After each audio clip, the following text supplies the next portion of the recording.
Thanks, Sarah. Every autumn, southeast Minnesota and north Iowa experience a full flush of fall foliage. As for what contributes to the change, in this week's Ask Away, Storm Team 3 meteorologist Hunter Donahoe gives us a glimpse at how our atmosphere helps bring about a riot of russet reds and golden yellows.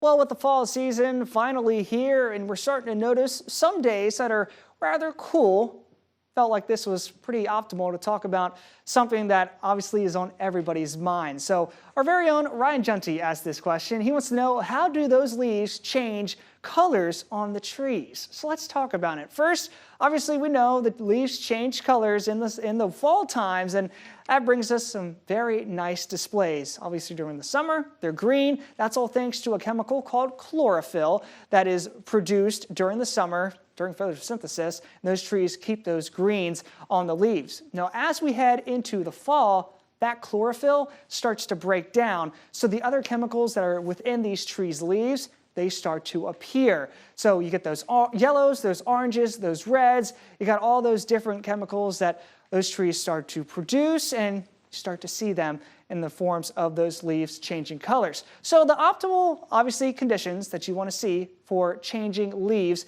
is those cooler days and colder nights into the nighttime for autumn.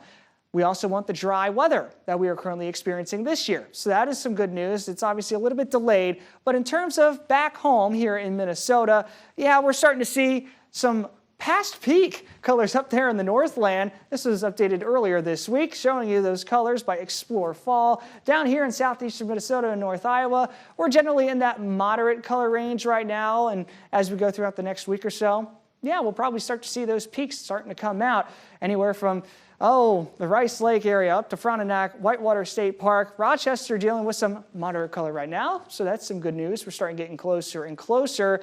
On average, we see that peak in southeastern Minnesota and North Iowa, generally in mid-October. Obviously up north, it happens earlier in September in the Northland. So if you have any questions regarding weather and science, please send them in. We haven't had a couple of questions in a few weeks, so I would love to answer any questions that you do have regarding weather or science. We'll be back next week with hopefully another question.